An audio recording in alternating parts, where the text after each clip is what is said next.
Okay, morning everyone, and welcome to another Collections Trust Q&A panel.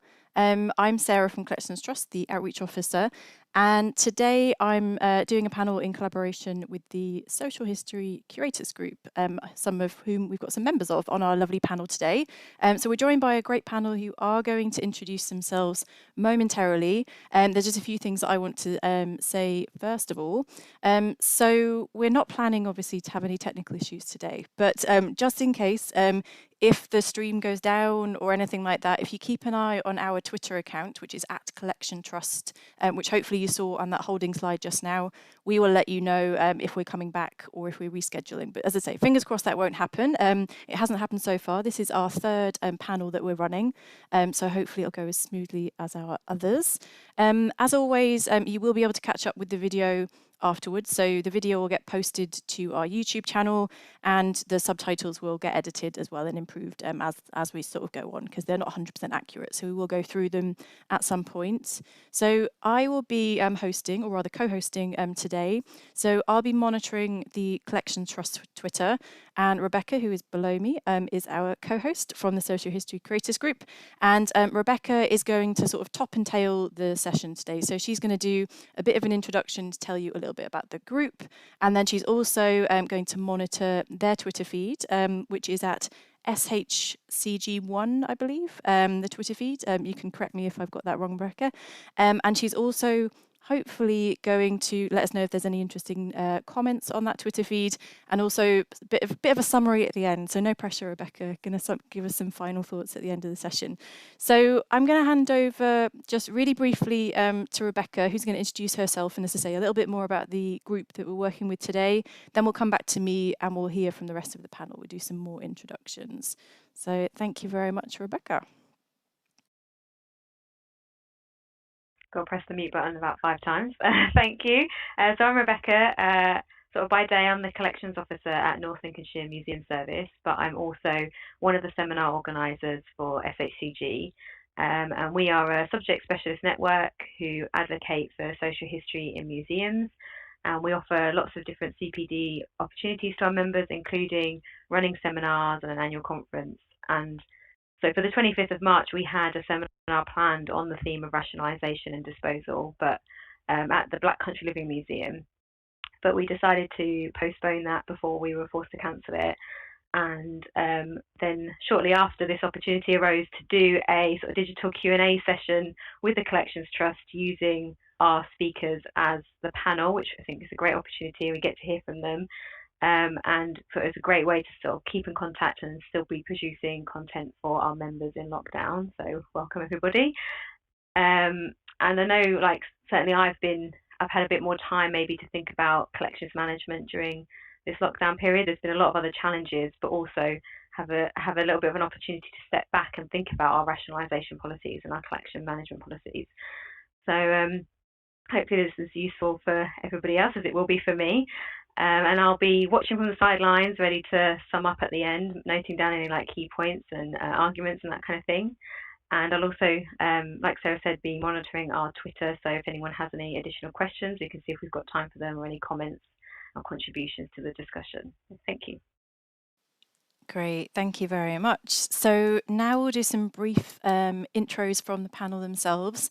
And I think the best way to do that is probably the order in which you're displaying, on my screen anyway, which is the one that's streaming to YouTube. So the first person to introduce themselves will be Roz. Go for it, Roz.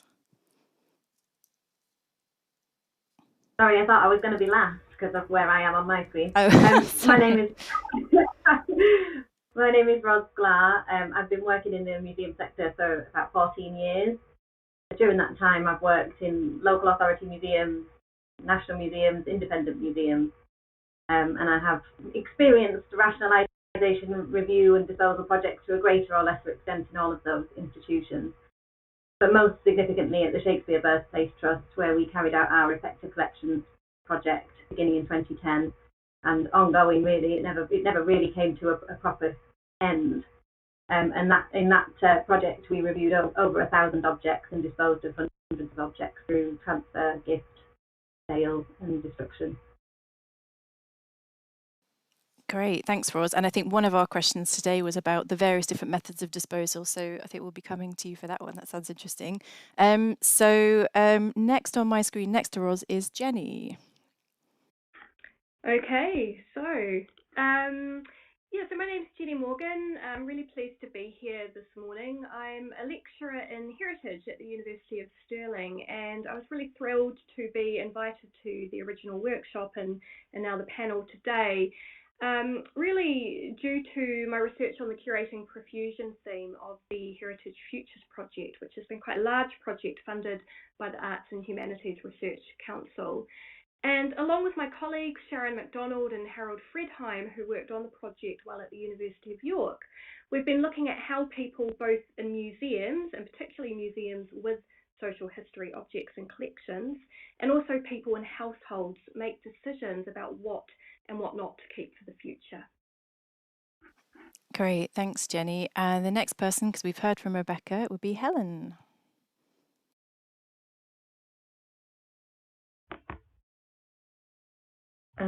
So my name's Helen Taylor. I'm currently the collections manager at the Black Country Living Museum. So I come at disposals really from a non-traditional museum perspective. It's a 26-acre open-air living museum that we look after the collections for. So that includes really small social history collections. We've got an archive, and up to anything that is the size of a canal boat, tram, trolley bus, that sort of thing. So I've worked on really small disposals projects where we just do a shelf of things that need to be disposed of, through to really big, large clearing of industrial sort of sized things. So yeah, that's me. Thanks, Helen. And finally, Sarah, the other Sarah, another Sarah B, which is nice and confusing. Hello, I'm Sarah Briggs. I'm the Collections Development Officer for the Museums Association. Previous to my role in the Museums Association, I've worked for a number of museums in South Yorkshire in a number of different collections roles, and I have undertaken, a fair amount of disposal as part of those roles. For my work with the Museums Association, I look after our Esme Fairbairn Collections Fund projects, many of which, especially recently, do include rationalisation and disposal of collections. It's a key part of my role to understand this and support organisations going through the process. Thank you. Great, thanks, Sarah, and thanks everybody else on the panel as well for your introductions, and thank you everyone as well for your questions. We did have really quite a lot of questions, so we will try to get through all of them, but if we don't, I've asked the panel in advance if they'd be happy to maybe give us a few lines on each of them as a bit of a follow-up, any that we don't quite get to answer. But fingers crossed, we will get through all of them. Some of them I'm going to read pretty much exactly as they were submitted. Some of them I might paraphrase because some were a bit longer, or maybe several questions in one. So you might recognise that I've maybe tweaked your question a little bit, some of you. But I thought we would start with quite a nice opener question. And I think what would be nice is if we come to each of you, again, in the order that we did our introductions now. So Roz, no surprise, you're going to be first now. Just really, really briefly, the question was, what in your opinion helps to contribute to successful and proactive loans? So just really briefly from each of you, what your opinion is on that, because I'm sure we can elaborate on some of those things through some of the other questions. But Roz, what do you think contributes to successful and proactive disposals? I think the first thing is that it has to be part of wider activity that you're undertaking as an organisation to review your collections management policy and any other activities. It has to have support from the highest levels of your organisation. There has to be an agreed reason for collections review and intended outcomes. You have to ask yourself some quite searching questions. What is your organisation's identity? How did this develop? Does it still fit with what you're doing? Where do you want to be in 10 years' time? What do you want your collection to look like? It's helpful to sometimes target a sub-collection of objects. We did that at the Trust, so we didn't look at the collection as a whole, we looked at a smaller sub-collection. Start with inventory, understand why you have all this stuff, what it's about, what it's for, what you want to do with it. Be methodical, keep excellent records of all of the above, and recognise that this might be a process that's ongoing over a long period of time. Great, that's music to my ears, starting with your inventory. Thank you. Thanks, Ros. Jennie, let's hear from you. That's great. Well, I suppose I joined the panel today from a slightly different perspective to my fellow colleagues, and now I'm here in a research capacity. And one of the things that we've been trying to do in the curating profusion research is really to kind of consider what kinds of ideas, including those borrowed from actually beyond museums, might be useful or helpful for thinking about disposal.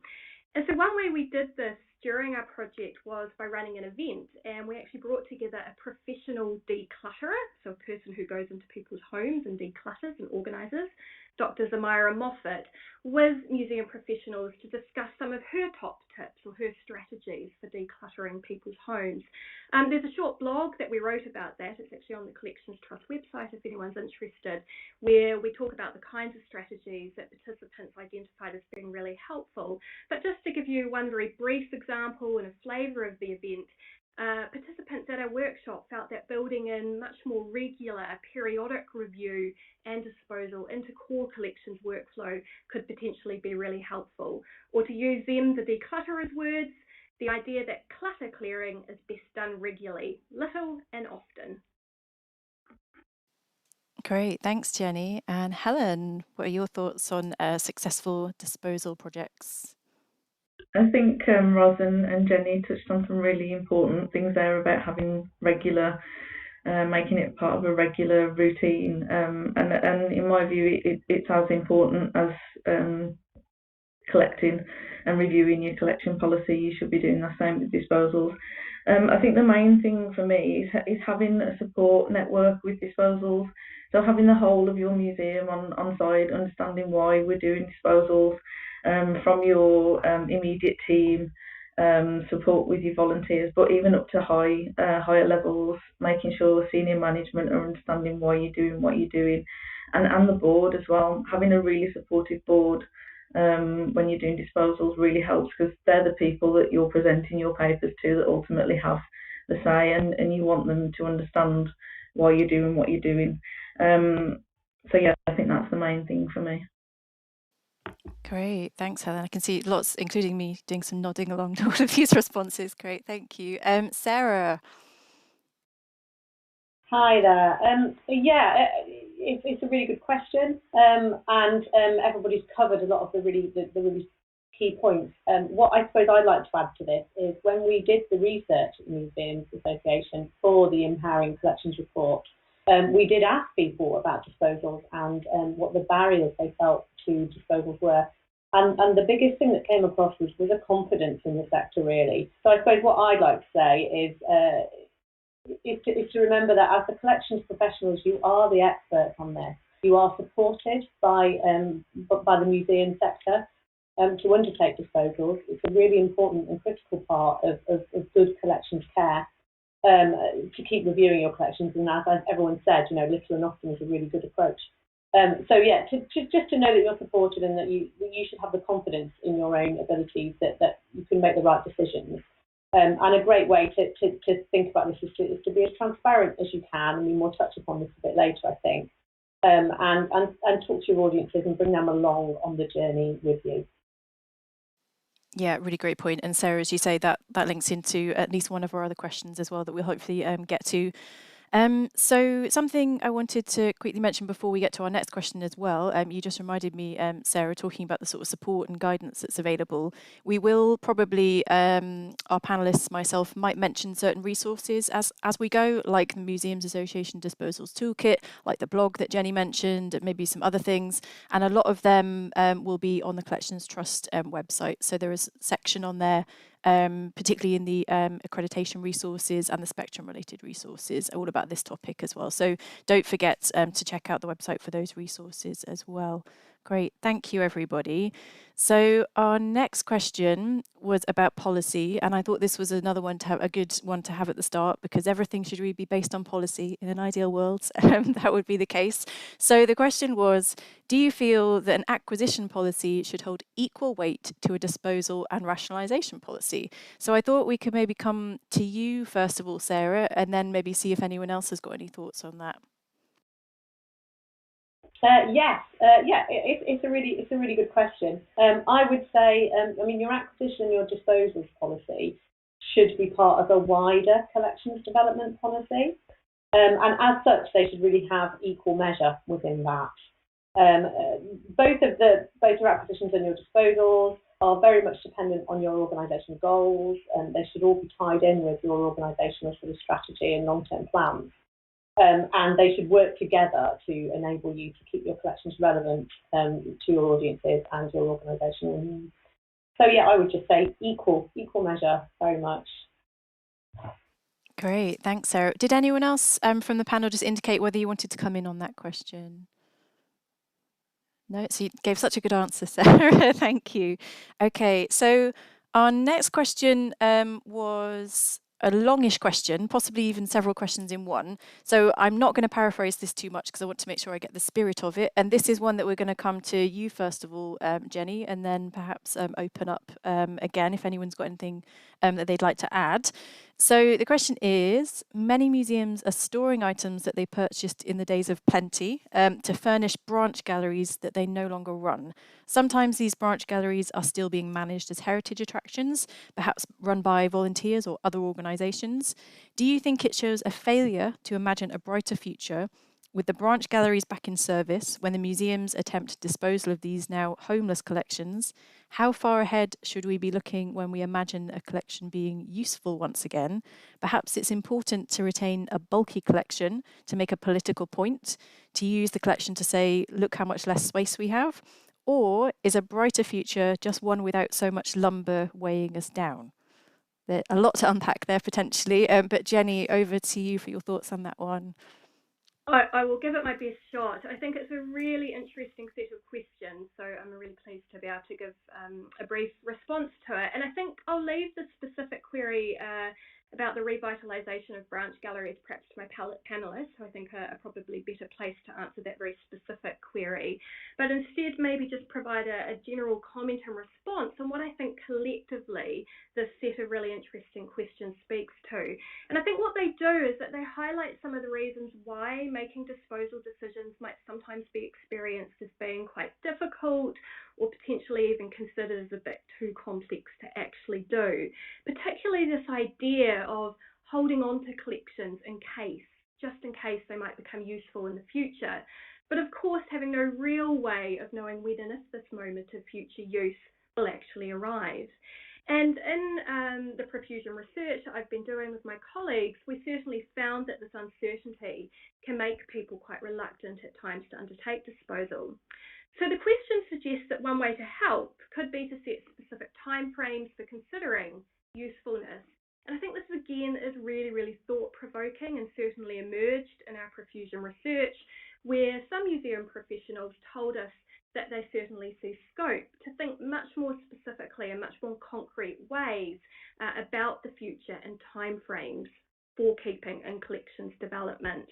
I can't, unfortunately, for the person who asked this question, answer how long branch collections should be kept for, but maybe beyond this specific kind of example, what these questions perhaps point to is the need to accept that for some collections or items, this moment of use might never actually come.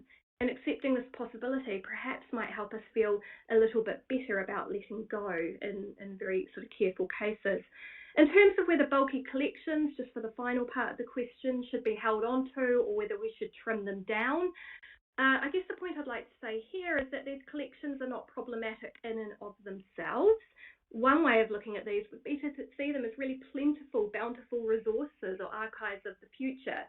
But curators in our study did very much explain how these bulky collections can also risk limiting or stopping the ability to continue to collect in the present, particularly for social history collections in new and underrepresented areas. It's not possible to keep on expanding storage indefinitely. So partly what we've tried to do in the research is really think through ideas of trying to do more with less through what we called degrowing collections, which might involve some careful and targeted loss. I think I'll leave it there to open it up to the other panellists, but a really interesting set of questions which gets to the crux, I think, of some of the really challenging and complex issues with disposal. Great, thanks, Jennie. That's really thought-provoking. Did anyone else in the panel have something either in response to Jennie's response or going back to the question itself? Did anyone else want to weigh in on that one? Yeah, Helen, go for it. Just a couple of practical things, really. Obviously, I don't manage any branch galleries, but just maybe asking whether you can practically look after those objects. Like, can you care for them? If you can't care for them, is it really the best thing for those objects for you to be holding on to them just in case? And then the other thing for me would just be to check whether it fits with your collections policy. There's no point in keeping objects just in case if there's no reason for you to have them. That's my view anyway. Yeah, that's a good point. And collections development policies evolve over time as well, don't they? So I think that's a key kind of element to that. Did anyone else want to weigh in on that question as well before we move on? No? Okay, great. So our next question was another interesting, maybe slightly philosophical question, this one. So following this time of crisis, museums may decide curatorially motivated disposal is even less of a priority, but perhaps the opposite is true. We have a unique opportunity as individual museums to refocus their mission and use of collections. How can we embrace this opportunity? Will disposal out of the public sector perhaps become a more acceptable outcome? So if, again, another few things there, and perhaps if we could come to you, Sarah, again first for this one. This is a really good question. I'd like to sort of split it into a couple of points, if I may. So firstly, the very last part of the question is talking about disposal outside of the public sector. What I'd say with this is, it's always okay. It's part of this disposal guidelines, the disposal toolkit produced by the Museums Association, that there will be circumstances sometimes when that is the most appropriate and desirable outcome.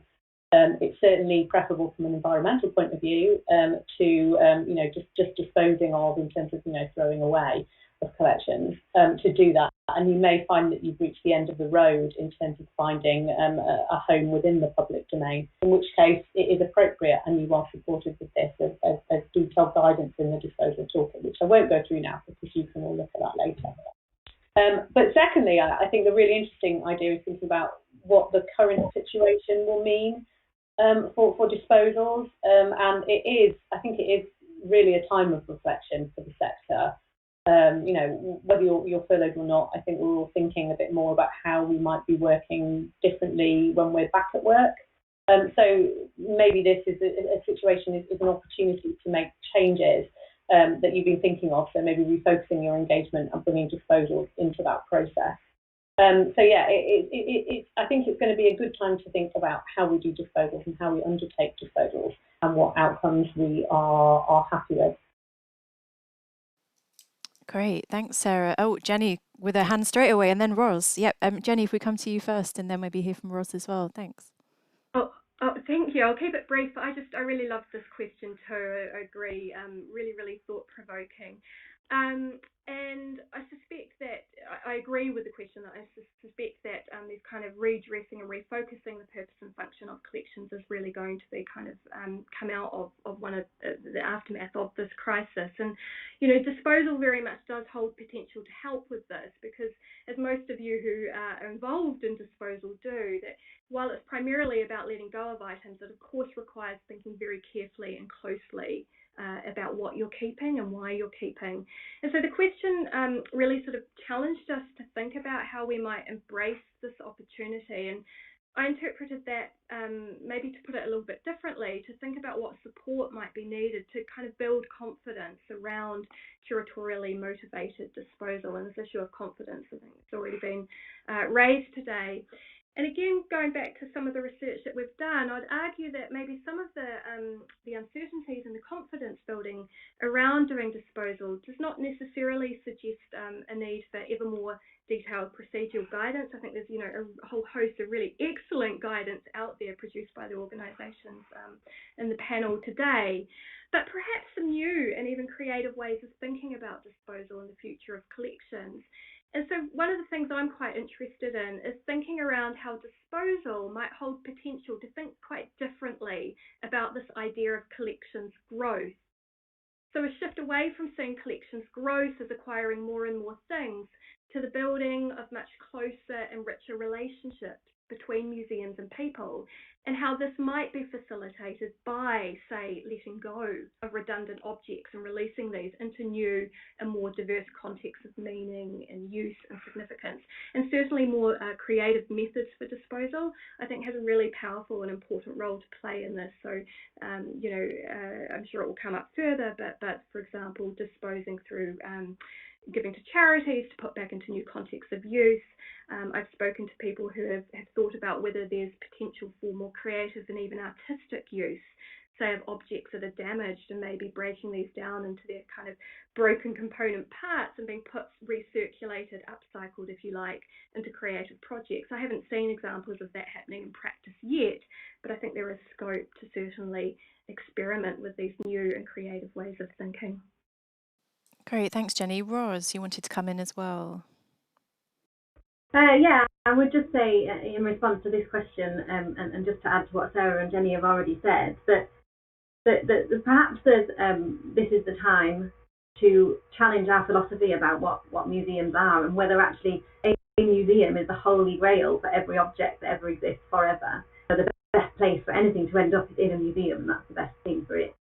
And I think as well, looking back to the past, in terms of how museums collected and disposed of things, we know that institutions collected and disposed of things in the early part of the 20th century without so much scrutiny and so much care. Everybody's got that thing in the accession register that isn't there anymore, and there's no explanation for where it went.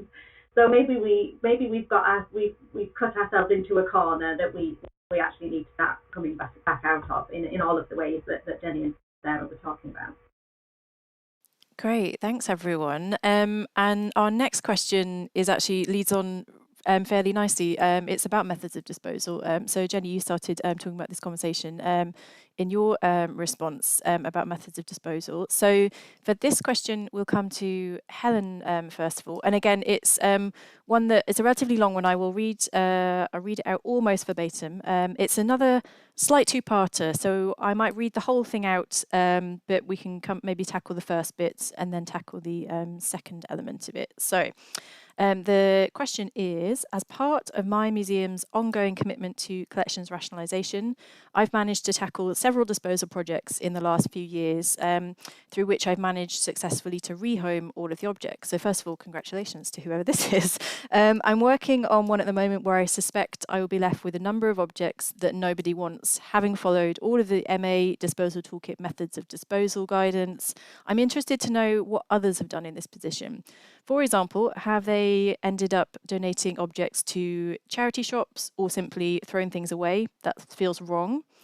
Also, and this is where we get into the second part of the question, we follow the MA Disposal Toolkit guidelines, but I rarely get any interest generated from adverts to other objects to other museums, through things like Find an Object page on the Museum Association website. I then spend a great deal of time researching other collections in order to target individual museums to see if they're interested in specific objects. But has anyone else found a more time-efficient way to tackle that? So maybe if we tackle the first question first about other methods of disposal beyond donating to other museums, so charity shops, any other creative methods, and then maybe tackle the second part. Helen, sorry, that's a big question. Helen, over to you for that one, first of all. I hope I'm unmuted. Yeah, great. So the first part of that question is about what do you do with objects that potentially nobody wants. I mean, we're sort of lucky in that we've got a site where we put objects into a use collection, and then it can go on to display in one of the houses. So there is that aspect, and I know not everyone has that option to do that. But other things I would think about is, can it be used for handling? Is there any sort of handling box that you can make out of those unwanted objects? Is there any way you can use it as an educational tool? I mean, we've looked recently with the science, the STEM stuff about materials. So can it go in a materials box? we've donated stuff to charity shops, normally things that get posted to us that just are completely irrelevant to our collecting policy. It's fine. Don't feel bad if it needs to go to a charity shop, and that's the best place for it. That's fine. There's lots of charities that are grateful for donations. I'd look at sort of specialist charities, and I know you were talking about glass, but we've used sort of tools with a mission, and there's another one that we regularly use for sewing machines and tools and things that we don't want. And to me, it's better that it goes to somewhere that can use it than you just throwing it away. We've thrown things away as well, just because we've had things that are just completely beyond us looking after them. They've rusted. It goes in the skip. And I think it's just about changing your mindset about feeling bad about getting rid of things. I'm sort of notoriously brutal about getting rid of things and saying that it doesn't need to be there. Obviously, following your procedures and your due diligence and things, but if you don't need it, get rid of it.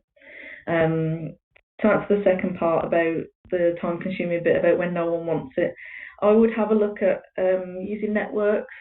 Sort of subject specialist networks. There's a website that's dedicated to those. Not only because I'm part of SHCG, but SHCG have a brilliant Gmail service that you can use to sort of put your objects out there. So there will be other places that you can do things en masse. But I think researching specific museums, if it's part of that process, then although it's time consuming, then it's probably worth doing that as well. Great, thanks, Helen. Did anyone else? Ros, yeah, go for it.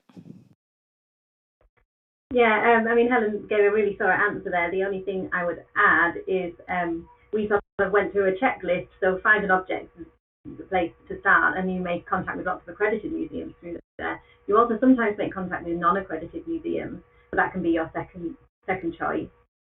Also, heritage institutions. I directly contacted the National Trust centrally.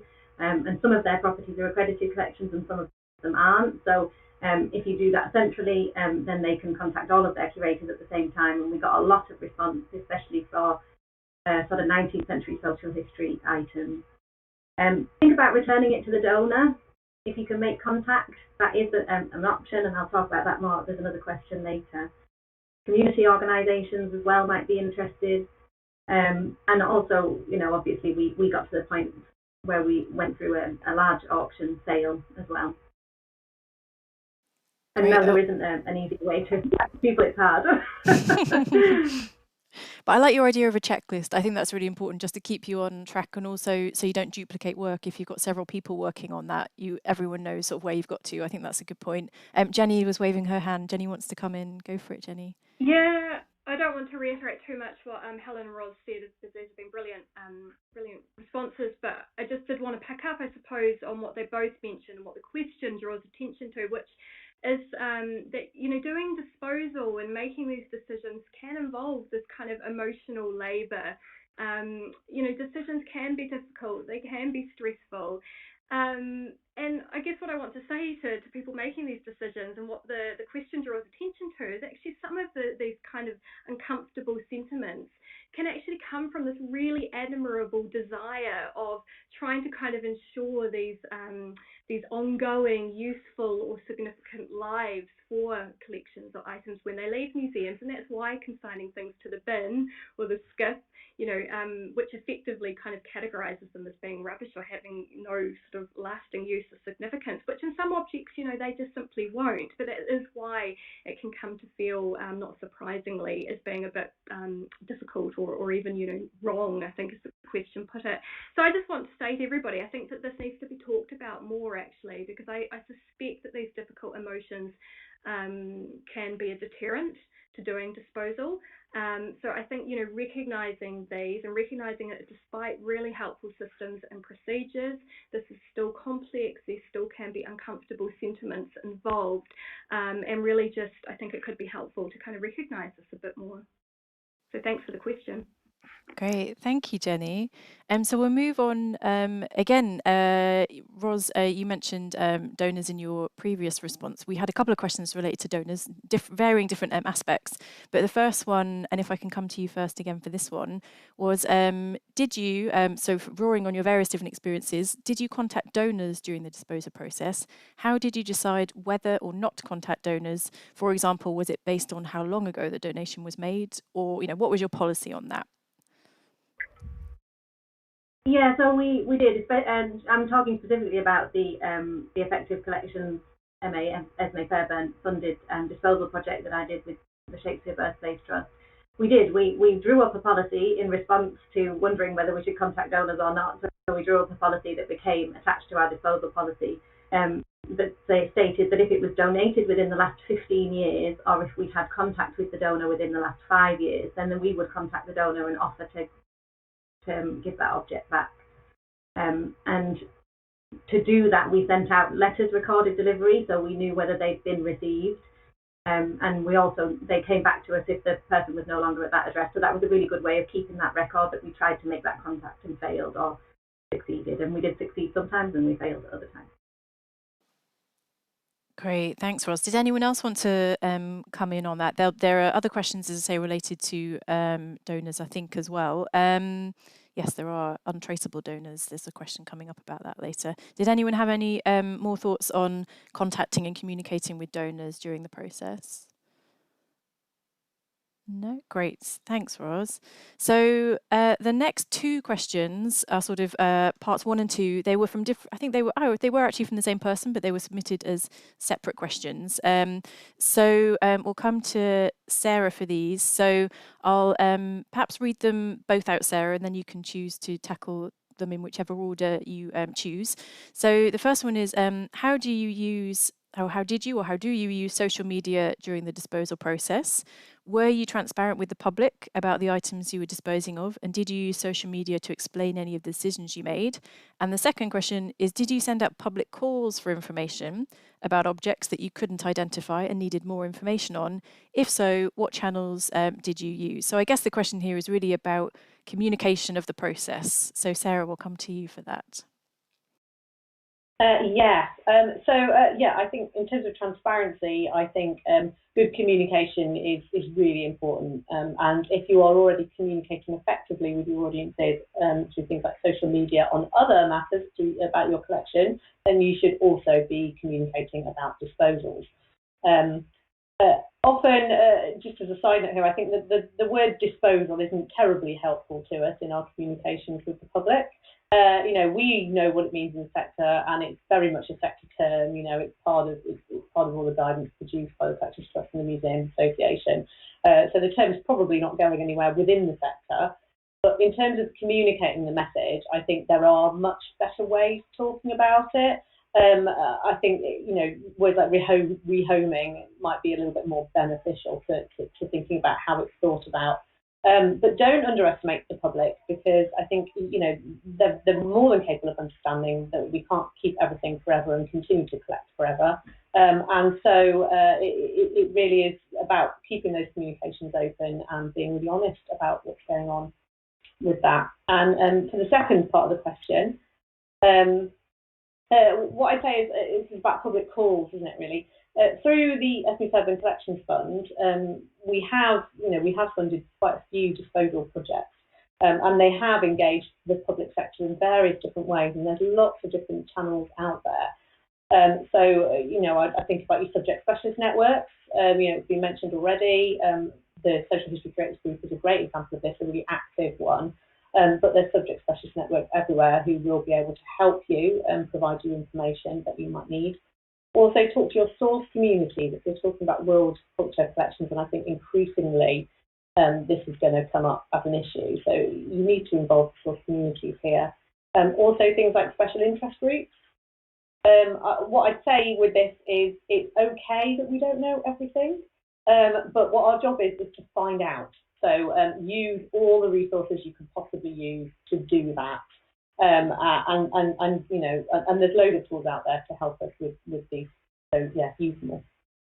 Great. Did anyone else want to come in on the idea of either the communication to make things transparent, or communicating in the sense of trying to find out more from the public about your collections in the midst of a rationalisation project, or maybe on that language element? Yeah, Helen's frantically waving. Go for it, Helen.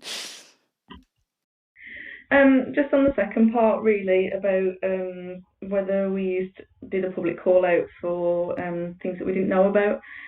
We didn't do a public call out, but I think it's about knowing your specialists. So we have a lot of specialist volunteers at the museum that know a lot about the sort of large industrial objects that we have in storage that I have not a clue about. So we did spend a lot of time with certain individuals that we knew would be able to identify those objects and help us out. And also, even if you're lucky enough to have contacts with people who used to work at your museum, we brought people that used to work at the museum back to sort of do a walk around and go, what's this? What was your intention for this? Was this for display? Was this part of the collection? Especially when you don't know whether it's accessioned or not accessioned, or whether it was for display or not for display. So I think it's about using those. And then just about talking to the public is the last disposals project we did was very visible.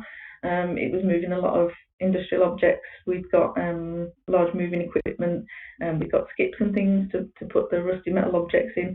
So and the public are really interested, that they're happy to talk to you about what you're doing. So I think it's taking the time to do that. And also, if you don't have the time to talk to them, just to put up some little signage, if it's visible, to say this is a project that we're doing, this is what we're working on, and this is what's going to happen. Great, thanks, Helen. Jennie wants to come in. Go on, Jennie. Yeah, I just wanted to flag a sort of a shameless plug for a report that we did as part of the research. It was led by my colleague Harold Fredheim, and it was a survey on contemporary collecting and disposal, and actually public participation came out as one of the key themes in that report. So if anybody, I won't talk about all of the findings now for time, but it can be downloaded from the Heritage Futures website. It looks like this, if anyone's interested. But I also wanted to pick up on the language, particularly Sarah brought this up, and I love the idea of rehoming as maybe being a slightly nicer word to use. And I do, I would really agree that choosing language that helps communicate to the public why disposal done as part of collections management and collections development is really, really important. And going back to what I mentioned earlier, having done some research across both museums and homes looking at this question of future keeping, it occurs to me that maybe some of the terms used in households might be quite useful alternatives. So in homes, we come across words like decluttering, organising, sifting or sorting, and actually rehoming as well. And what I like about these kinds of terms is that they emphasize, I think, how disposal is as much about keeping and caring for what remains as letting go of things.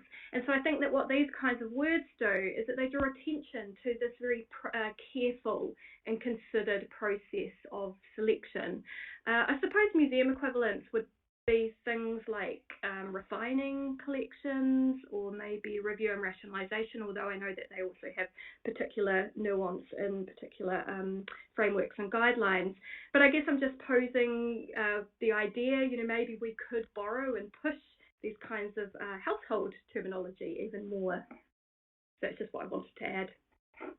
Great, thanks, Jennie. And we've actually had a couple of comments on Twitter, and do keep it coming. If anyone in the Twitterverse is following us on @Collection Trust, do let us know if you can think of any other sort of better terms or terms that you've used in your museum. So we've had a comment from Holly Parsons, and at Crawley Museum, they've just started using the word dispersal rather than disposal. So it's another D word, but it's not disposal. So that's an interesting one. So thanks, Jennie. Holly rather, and Jennie. Do keep those coming on Twitter, even past kind of the live stream. It'd be really interesting to see those after. Any thoughts on the terminology? So we'll move on now to a question for Ros. Again, it was 2 questions, but I think they're almost the same question, so I will sort of paraphrase.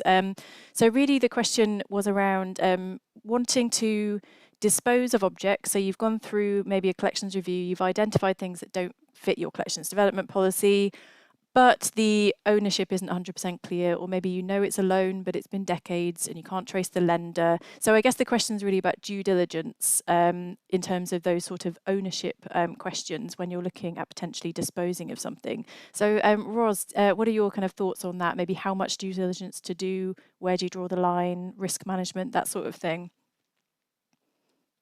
Yeah, it's a really interesting question. I think the first thing to say is any disposal project that you undertake, probably because of the very nature of the collections that you're looking at, will throw up a lot of objects for which you can't find any provenance.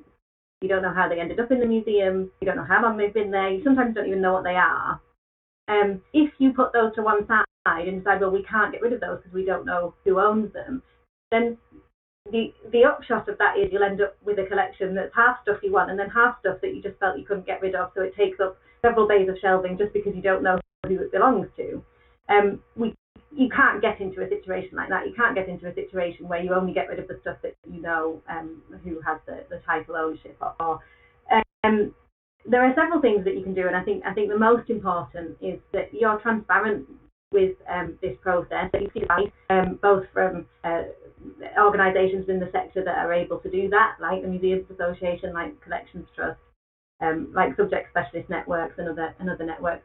Seek advice from peers. Say to them, do you think I've done enough here? We did this, this and this. Do you think that's enough?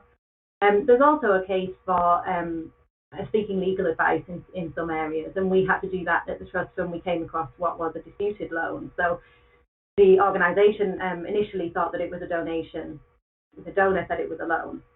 And so we went through a whole period of negotiations with the donor, seeking legal advice, talking, frantically going through and again old correspondence, and eventually, luckily, came across a letter in which the museum also called it a loan, after having referred to it as it was just the language was this was presented by this person, so it was very unclear who it was. And it was ridiculous to me in a sense, because I was thinking, well, we don't want it anymore. We know we don't want it, and they want it back. So really, we're just dealing with semantics. But it does come down to defending yourself in a legal sense, and also making sure that you've done as much as you can to solve that particular problem. Yes, I hope that answers that question. Thanks, Ros. Did anyone else have any further thoughts on that? Okay, I'd also like to flag there's some really good additional guidance in the MA Disposal Toolkit. There's, I think it's one of the appendices, called the Ethical and Legal Status of Museum Collections, the curatorially motivated disposals, that was written by Professor Jennie for Museums Association a few years ago, and that's got some great guidance, some flowcharts on things like Ros mentioned, old loans or disputed loans, or things that just say loan or permanent loan, all of those different scenarios. So I think that's some really good additional guidance that you can help with your own policy and procedure. But as Ros says, sometimes you have to seek legal advice, which is absolutely fair enough in some circumstances. Great. So nothing else from anyone else on that one? No? Great. So I think this is our final question, so we're doing quite well for time. This is quite a specific question, and hopefully it won't take too long. We've got about 12 minutes, and I want to make sure we come to Rebecca for any Twitter comments and thoughts as well. So Ros, we're coming back to you again for this final one. So again, I'll read this one out almost word for word, because this is quite specific. I want to make sure I get the gist of this. So I currently work as a heritage officer for a small independent trust. Part of my role is to manage a photographic archive. I now find myself in the position where I've inherited a large physical collection of prints, badly stored, largely not relevant to the collection's, to the trust's remit. All the prints and negatives have been digitised and catalogued, and if the prints are to be kept, a large investment in improved storage will be needed and space will need to be found. As I'm currently working on the first collections policy for the Trust, is this an opportunity to dispose of irrelevant printed material because it's been digitised? So, Ros, thoughts on that? Yeah, well, my initial thought was this is one of those opportunities where we could think about our sector partners like an archive. At the Trust, we work very closely with our archivists and librarian colleagues, so it's worth thinking especially about those 2D collections and not just thinking about other museums, but thinking about archives as well.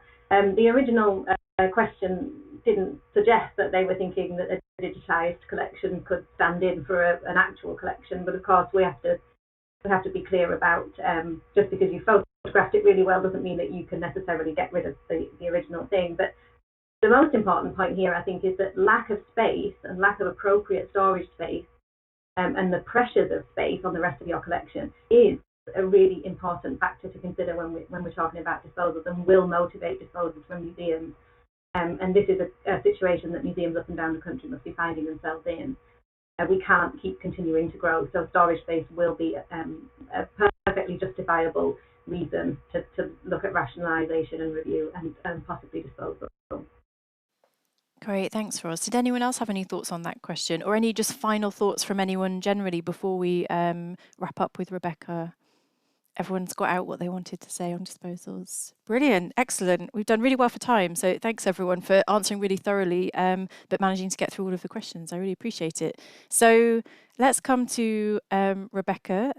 Rebecca, if you could let us know, has there been anything particularly interesting on Twitter, or what are your general thoughts to summarise what we've been discussing? Yeah, well, thanks to everybody's lots of positive tweets who've been enjoying watching.